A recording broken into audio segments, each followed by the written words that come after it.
श्रीकृष्णप्रेमी महाप्रभुना विरचितः श्रीकृष्णभक्तिरसोदयम् चतुर्थः परिच्छेदः श्रीवृन्दावनवर्णना। तस्य वृन्दावनं लीलास्थानं चिन्मयमुच्यते। तत्र श्रीराधया नित्यं रमते प्रेमरूपया। कालिन्दी नीलसलिला स्मरणात् पापनाशिनी।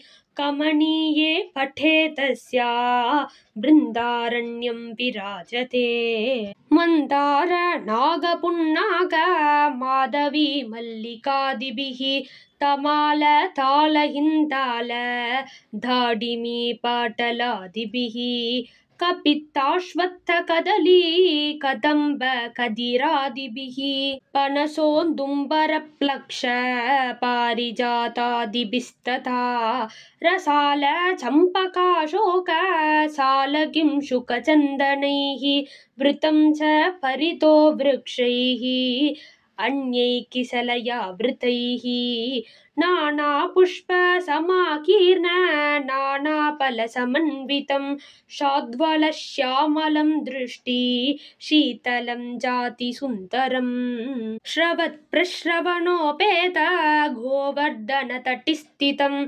वकुलासनमन्तार मल्लिकाधिसुगन्धितं राधाकुण्ठ श्यामकुण्ठार् इष्टकुण्ठैः समन्वितं लताकुञ्जवृतं दिव्यं वैकुण्ठात् परमुत्तमं मकरन्दोन्मत्थभृङ्ग जङ्कारस्वनसंयुतं नृत्यन्मयूरललितं कूचत्कोकिलमण्डितं राधानाम सुधास्वाद नासक्तशुकरञ्जितं नानामृगैश्च निर्वैरं क्रीडद्भिरहभितो वृतं धेनुभिर्वृषभैर्वत्सैः कृष्णसारैश्च सेवितं गोपालबालकैर्युक्तं नित्यं कृष्णानुसारिभिः ऋतुभिश्च सदा षड्भिर्वसन्तादिभिरर्चितं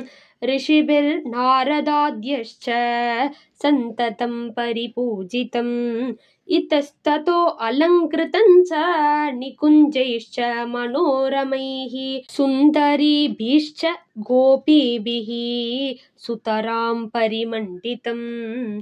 चतुर्थः परिच्छेदः समाप्ता।